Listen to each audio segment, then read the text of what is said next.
Estados Unidos ha reiterado en más de una ocasión su apoyo inquebrantable a Israel.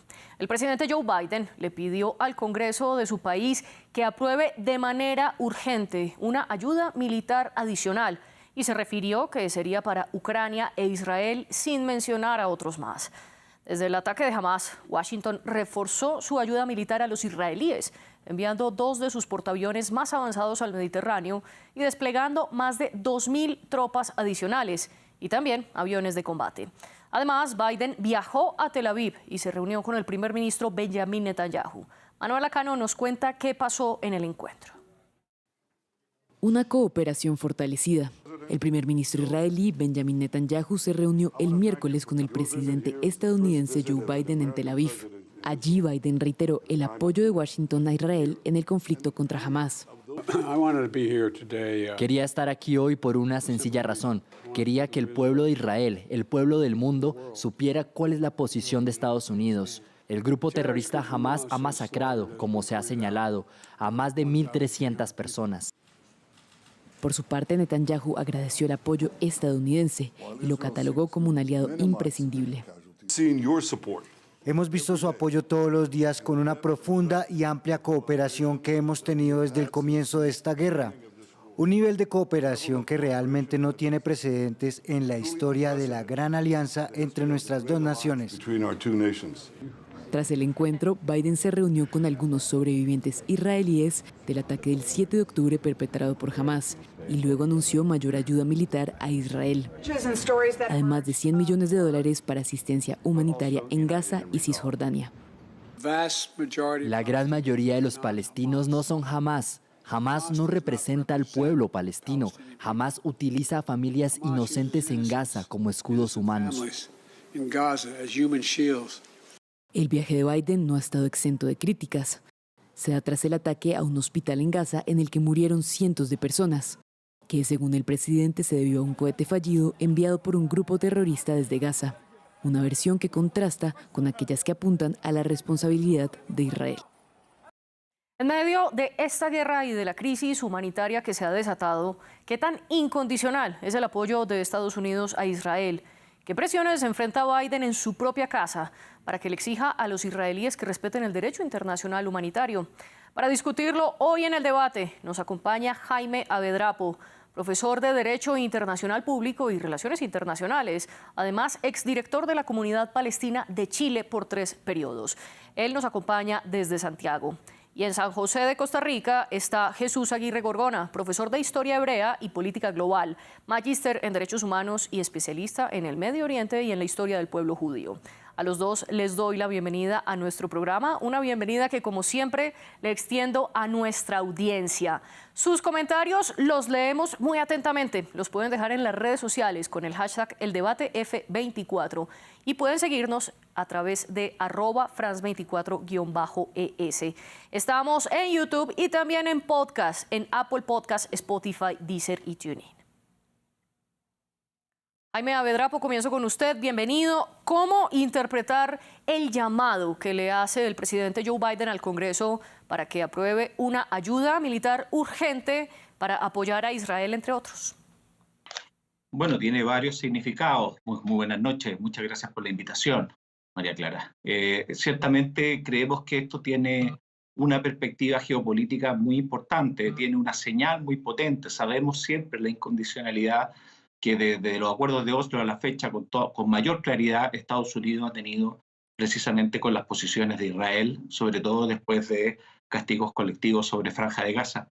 En este contexto yo me imagino que en esto tiene mayor relevancia, no tanto los volúmenes ofrecidos, la discusión presupuestaria en Estados Unidos, sino que más bien es una señal en un momento en que el mundo está viviendo un reparto de poder muy interesante, donde vemos que hubo un G2 hace poco entre China y Rusia, en donde, por cierto, esto es una señal que tiene más que ver y está más apuntada hacia las potencias regionales y a los posibles otros actores que pudieran verse incentivados a participar del conflicto. O sea, efectivamente aquí Estados Unidos lo que está haciendo es jugar todo su capital de gran potencia, de una potencia de orden global, al servicio en este momento casi restricto de Israel. Sabemos que ha pedido corredores humanitarios, sabemos que ha pedido algunas veces de negociación, pero efectivamente la imagen principal es de un apoyo irrestricto a Israel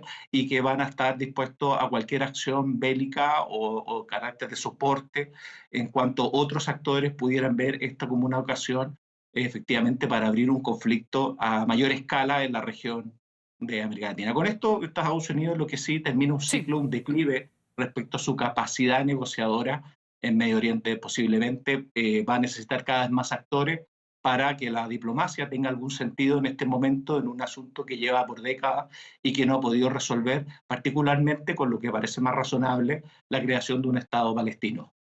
Jesús Aguirre, también le doy la bienvenida al debate y quiero preguntarle sobre algo que mencionaba Jaime, y él dice que aquí Estados Unidos se está jugando su capital político al respaldar Israel. Sin embargo, en este caso concreto, el presidente Joe Biden depende de que el Congreso apruebe este gasto suplementario. ¿Usted cree que esto es probable que suceda o no? Bueno, primero que todo, muy buenas noches. Muchas gracias, María Clara, y muy buenas noches también al profesor Jaime. Efectivamente, el movimiento que va a haber ahorita en el Congreso de los Estados Unidos va a estar principalmente abocado a la aprobación de este presupuesto. Israel, como es evidente, es uno de sus principales aliados, si no el principal aliado en el Medio Oriente, y por supuesto que esta superpotencia que también está buscando nuevamente redireccionar su poder y su influencia en esta región en la que ha sido desplazado paulatinamente, y una vez que esto se ve reflejado, una vez que Estados Unidos sale de Afganistán, nuevamente otros actores geopolíticos y otros actores globales han de manera directa influenciado y han interferido en todas las decisiones que se toman en diferentes entes gubernamentales a lo interno de los países en el Medio Oriente. Por supuesto que Rusia y China ahora tienen una mayor influencia sobre los países árabes, a diferencia de la que tenía en aquel momento Estados Unidos.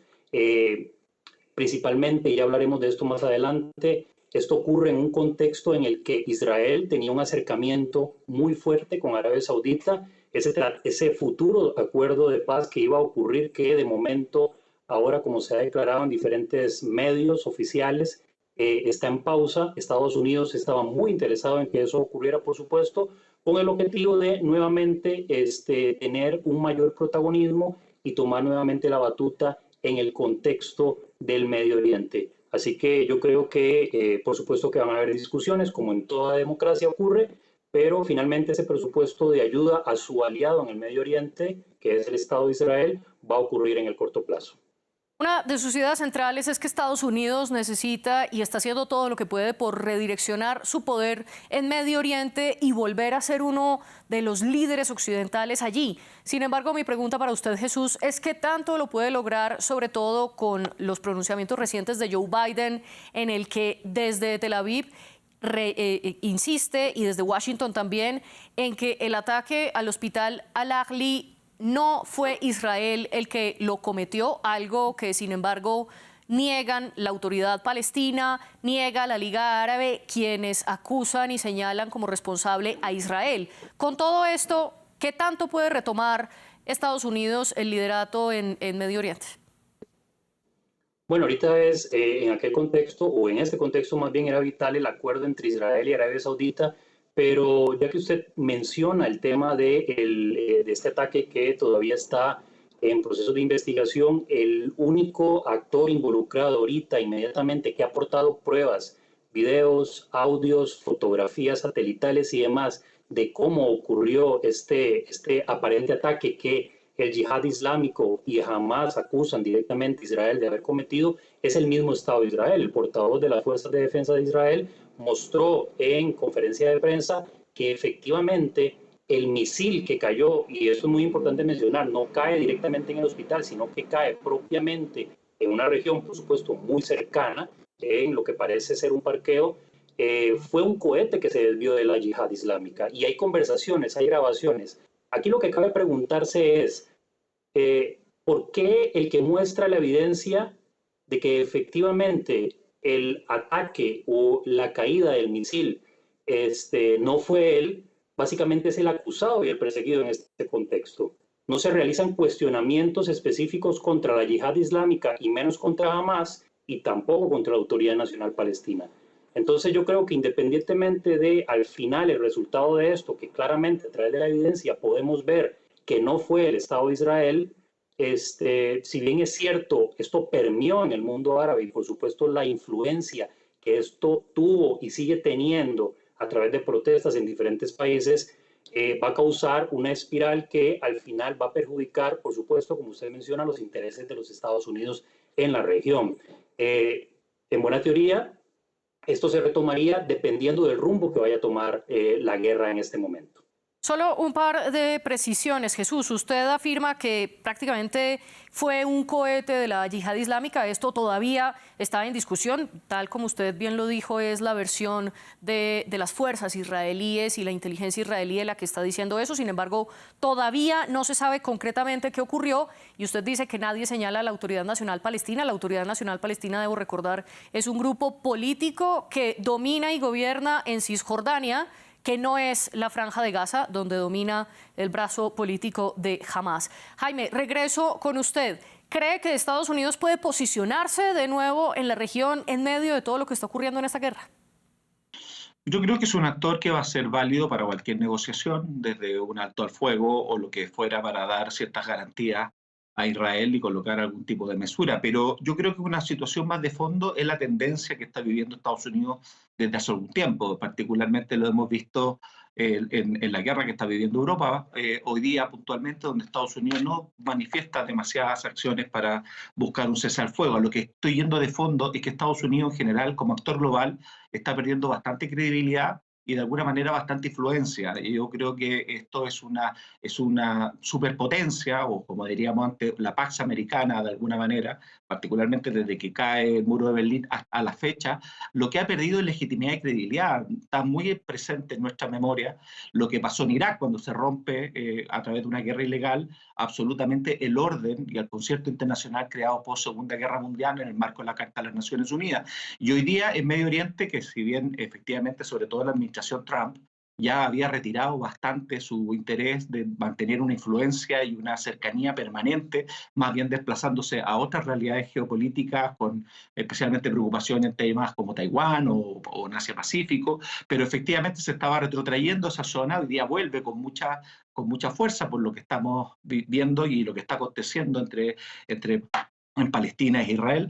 Sin embargo, yo creo que sus capacidades hoy día, que es lo que más preocupa, porque posiblemente cuando uno pierde capacidades diplomáticas, que en el fondo es la política exterior, lo que suele hacer es más bien recurrir solamente al uso de la fuerza. De alguna manera lo que vemos hoy día como reacción de Israel sobre Franja de Gaza, este ataque en misericordia, que es castigo colectivo, pasa por casi el catálogo completo de los crímenes de guerra y de lesa humanidad del Tratado de Roma del 98, representado por la Corte Penal Internacional, pero vemos que de alguna manera hay una plena reinterpretación, por decirlo de una manera polite, respecto a la legítima defensa, que se sale de todo marco normativo, y en ese sentido creo que Estados Unidos está efectivamente es un actor muy relevante, no cabe ninguna duda, pero precisamente por lo que está siendo más relevante, tanto en el teatro de operaciones de Ucrania como en este caso en Palestina, lo vemos más bien por las capacidades bélicas que tiene, no por las capacidades diplomáticas, ni las capacidades políticas, ni dar algún tipo de garantía. Ya el discurso de que eventualmente es su fundamento último, en su puesta en escena a nivel mundial, como en el caso israelo-palestino, donde finalmente hemos visto que no ha habido una solución al problema de la falta de Estado palestino. Oslo a 30 años ya es absolutamente un desastre y efectivamente ya son pocas las viabilidades que se tenían de la creación de ese Estado. Entonces, en ese contexto, lo que yo observo es que básicamente tenemos una falta de credibilidad hoy día que va a significar que haya que contar con más actores en la región para lograr establecer un alto al fuego y a lo mejor encontrar un nuevo camino de diálogo.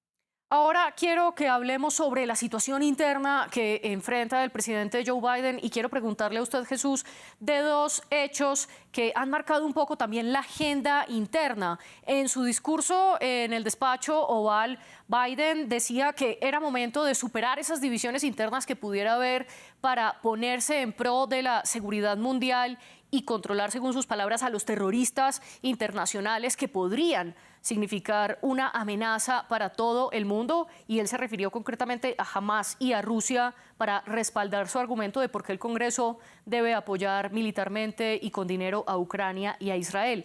Sin embargo, hay dos hechos. Uno, el viaje que él hace a Tel Aviv ocurre justo un día después del ataque al hospital en la Franja de Gaza, por lo que los sectores de los demócratas más liberales le pedían a Biden que presionara un poco a Israel para que respetara el derecho internacional humanitario, de nuevo, sin que se sepa quién cometió o no ese ataque contra el hospital. Y dos, la renuncia de Josh Paul, el director de Asuntos Públicos y del Congreso, en la oficina dedicada precisamente a supervisar las transferencias que Estados Unidos hace para apoyo militar al resto de países del mundo. Él llevaba 11 años en el cargo y en su carta de renuncia que publicó dice que él no está de acuerdo con que Estados Unidos tenga un apoyo ciego a un solo lado, esto en referencia a Israel.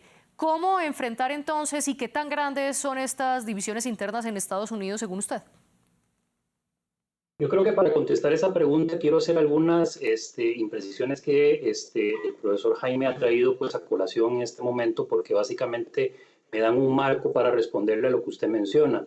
En primer lugar, el viaje que realiza Biden a Tel Aviv con su llegada a Israel y su visita, por supuesto, al Parlamento posteriormente, y al primer ministro y al presidente de Israel, no tenía solo como objetivo ese viaje, también tenía como objetivo visitar Jordania, ir a Amán, para reunirse con Mahmoud Abbas. ¿Qué hace Abbas? Pues lamentablemente una práctica que estaba muy enquistada en los momentos en que Yasser Arafat era líder del movimiento palestino.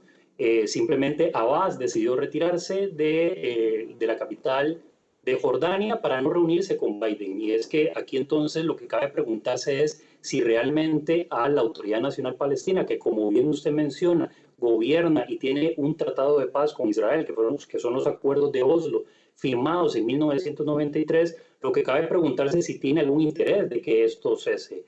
Por la forma en la que él se retira, recuerda todas las ocasiones, y aquí aprovecho también lo que mencionaba Jaime anteriormente, sobre los acuerdos de Oslo que son un fracaso.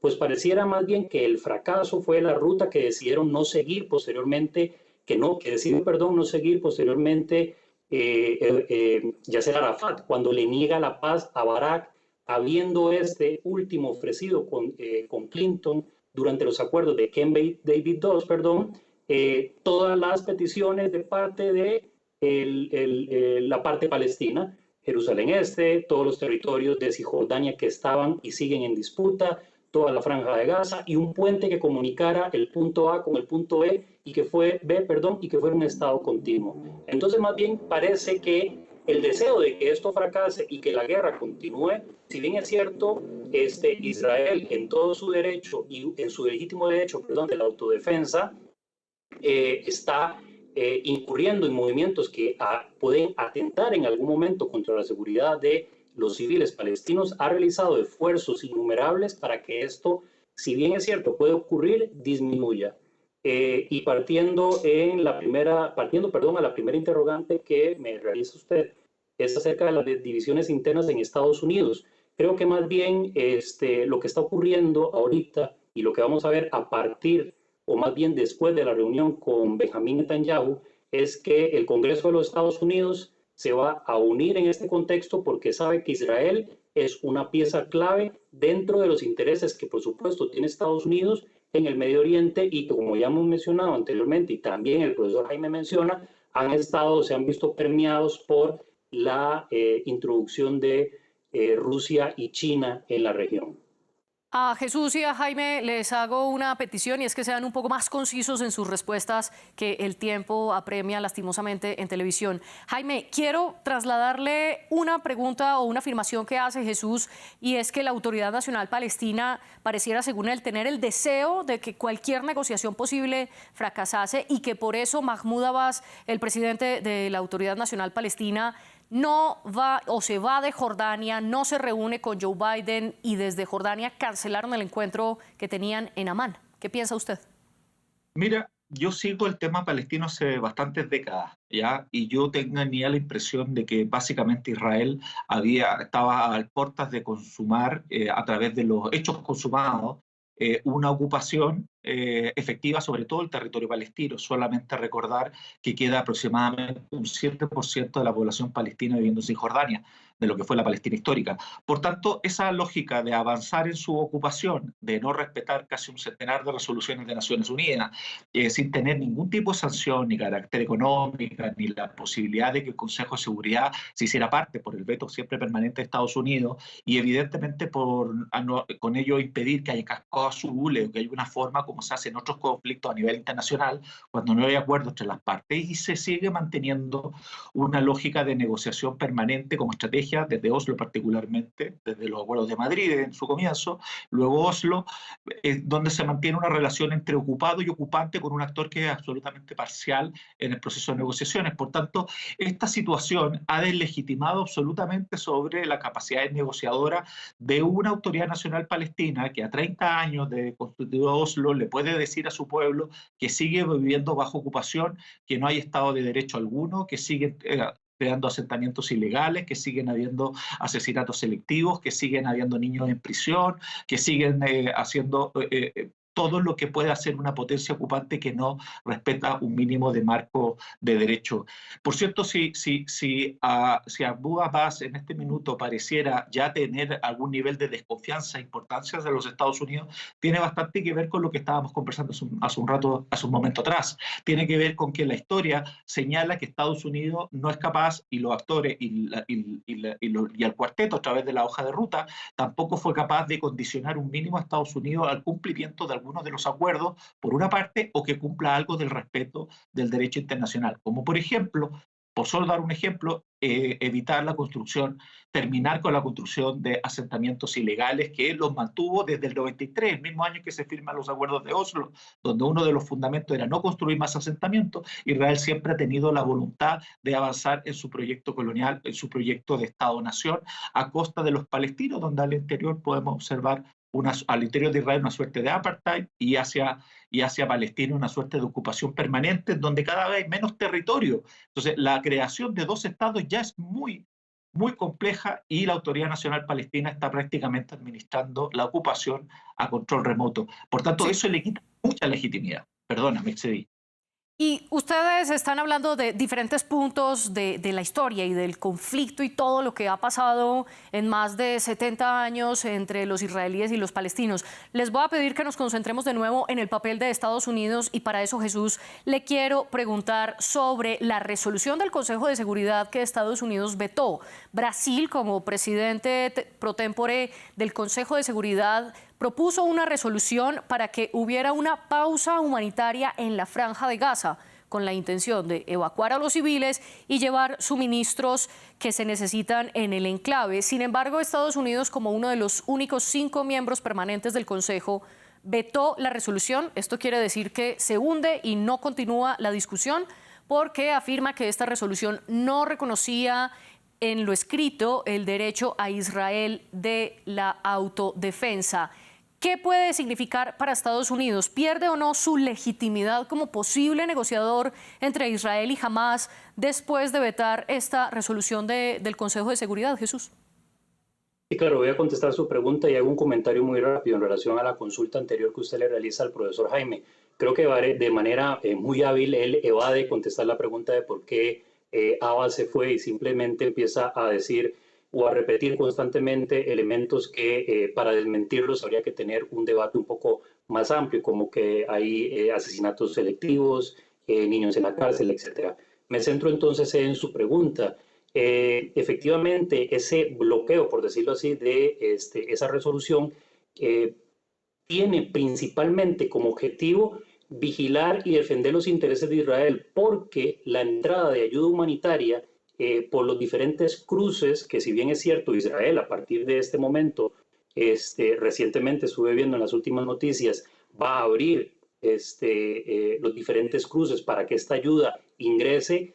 El interés de Israel es que esta ayuda vaya directamente a instituciones que la redirijan al pueblo palestino y no que jamás las utilice para los intereses de ellos. Por ejemplo, fueron encontrados diferentes, que esto pudo haber sido puesto o pudo haber sido utilizado de diferentes maneras, pero diferentes elementos que utiliza la UNRWA, que utiliza la UNICEF, logos, se encontraron bolsos donde era llevado armamento hacia los lugares donde se realizaron la masacre. Es decir, este bloqueo tiene como principio de esta resolución, tiene como principio defender los derechos de Israel a la autodefensa, porque no sabemos que esta ayuda humanitaria que también viene de países del mundo árabe que colaboran y han colaborado en el pasado, inclusive en el presente con Hamas, qué elementos pueden venir ahí y para qué puede ser utilizado posteriormente.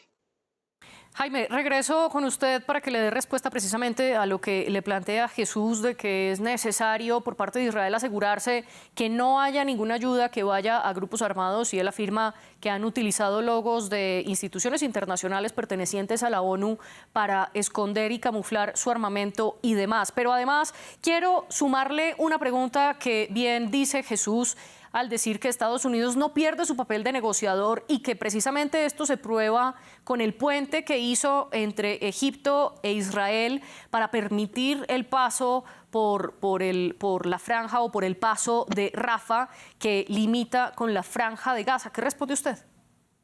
Mira, ese es un excelente punto de Jesús. Efectivamente, no pierde tanto poder relativo con algunos países de Estado árabe, en este caso Egipto. Sabemos la cercanía y las influencias que ya tiene Estados Unidos y en la zona, y las negociaciones que tienen entre Israel y Egipto, como se ha ido ampliando también. Pero sí, respecto a la solución del problema que está aquí de fondo. Aquí estamos hablando de una ocupación.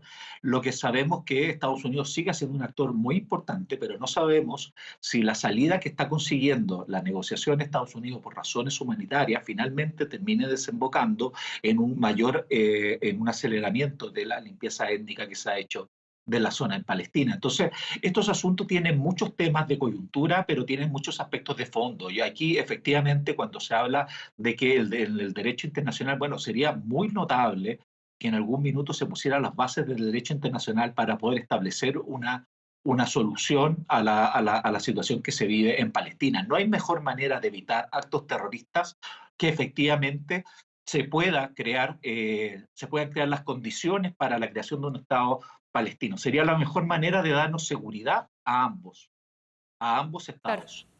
María Clara. Jesús, ¿usted qué responde ante lo que plantea Jaime? Y quiero preguntarle concretamente por dos términos que él ha utilizado. Habla de apartheid para referirse a la ocupación que la ONU considera ilegal por parte de Israel en territorios palestinos. Y segundo, habla de limpieza étnica, que como lo veíamos en programas anteriores aquí en el debate, la misma relatora especial para la ONU para los territorios palestinos ha lanzado la advertencia de una posible limpieza étnica. ¿Qué opina usted? Yo estoy seguro que el profesor Jaime tiene muy claros estos dos conceptos y que lo está utilizando de una manera que es, por decirlo menos, imprecisa. Limpieza étnica, para hablar de limpieza étnica tenemos que hablar de un traslado masivo de población de un territorio a otro. En el actual Estado de Israel viven más de 2,5 millones de palestinos, de árabes israelíes. El 80% se considera a sí mismos palestinos, con todos sus derechos. Pueden incluso participar en política. De hecho, en la Knesset, en el Parlamento israelí, hay partidos árabes que se consideran a sí mismos como ciudadanos también palestinos. Hay jueces supremos. Es más, históricamente, ahorita no recuerdo el nombre de este primer ministro, y de no primer ministro, sino un ministro israelí que fue condenado por un juez de origen árabe. Entonces, díganme ustedes si eso es apartheid. El tema de limpieza étnica, si recurrimos al periodo en que se crea el Estado de Israel en 1948, cuando se da la partición, importante mencionar, de el mandato británico de Palestina, esos movimientos que se dan son movimientos de diferentes ciudadanos, tanto árabes y judíos, en búsqueda de las fronteras legales que se habían construido en las Naciones Unidas en aquel contexto. Entonces, hablar de apartheid y de limpieza étnica en este momento, por decirlo menos y con todo respeto, es una imprecisión que parece inclusive alevosa. Jaime, muy brevemente su derecho a réplica antes de continuar con nuestras conclusiones. Sí, perdona, he tenido una entrevista muy averiada, he estado con algunas dificultades. Sí, Jaime, no se preocupe. Si quiere, simplemente pasemos entonces a las conclusiones de qué opina usted del rol de Estados Unidos como posible mediador o no, y respaldando y reiterando su respaldo militar a Israel. Mira, es que no quiero dejar de contestar el tema del apartheid. En el fondo, 60 leyes que diferencian entre los judíos y los no judíos. Hoy día, la del 2018, cuando se termina con la lengua oficial en árabe y una serie de otros aspectos, el ejército y muchos otros aspectos. A mí me preocupa realmente y quisiera que encontrar en el diálogo que se pueda crear después de este acto de terror que generó Hamas, que gatilló toda la discusión que estamos teniendo y que puso de nuevamente en la agenda internacional la situación de Palestina, una posible retorno a una complejo, si es que no se sale de cálculo y se genera un conflicto regional mayor, en donde nuevamente las democracias, de alguna forma, salgan de su siesta y realmente busquen y condicionen un arreglo a través del derecho internacional para que las partes puedan finalmente vivir en paz. Eso es lo que realmente busca. Nosotros podíamos estar incesantemente buscando quién viola más. Yo estoy convencido y he mirado mucho el conflicto y todo el régimen internacional de los derechos humanos es violado con relativa sistematicidad por parte de Israel y tiene situaciones y figuraciones con cierta evidencia detrás de un régimen de apartheid hacia el interior y, por cierto, la ocupación sin derecho a autodeterminación. Pero lo que hay que bregar hoy día es crear las condiciones de entendimiento para que situaciones como la vivida desde el 7 de octubre no se vuelvan a repetir. No queremos, la solución no es más muerte en esa zona del planeta. Jesús, ¿y su conclusión sobre la participación de Estados Unidos? Mi conclusión acerca de la participación de Estados Unidos y también en relación al tema de la solución de dos estados, que me parece importante mencionarlo, creo que la solución de dos estados siempre ha estado ahí, ha estado inclusive liderada por Estados Unidos, por eso Estados Unidos es el aliado del Estado de Israel en este contexto, en medio de esta guerra. Y suelto un dato nada más, en el año 2000 se ofrecieron los dos estados para los dos pueblos. Se ofrecieron puentes de conexión subterráneos entre la Franja de Gaza y Cisjordania, se ofrecieron aeropuertos, se ofrecieron muelles internacionales, se ofrecieron todas las condiciones para que el Estado palestino tuviera, efectivamente, el pueblo palestino, perdón, tuviera un Estado y un pueblo unido. Lamentablemente sus líderes dijeron una y otra vez que no, se negaron a aceptar los planes que devolvían el 99.8% de todo el territorio de Cisjordania, el 100% de la Franja de Gaza, de la que Israel se retira unilateralmente en el 2005 y de donde ocurren los atentados. Aquí cabe preguntarse, ¿qué pasaría entonces si efectivamente Israel se retira de los territorios que están en disputa en Cisjordania? No me quiero ni imaginar si los atentados del pasado 7 de octubre alcanzaron esta dimensión, ¿qué ocurriría entonces con la retirada unilateral de los territorios en disputa por parte de Israel en Cisjordania? Muchas gracias. Llegamos así entonces al final de nuestro debate. Yo le agradezco a Jaime Abedrapo y a Jesús Aguirre por acompañarnos en nuestro programa. La producción estuvo a cargo de Laura Garzón y la de los invitados con Tania Herrera. Ustedes sigan con nosotros porque en segundos regresamos con más información internacional.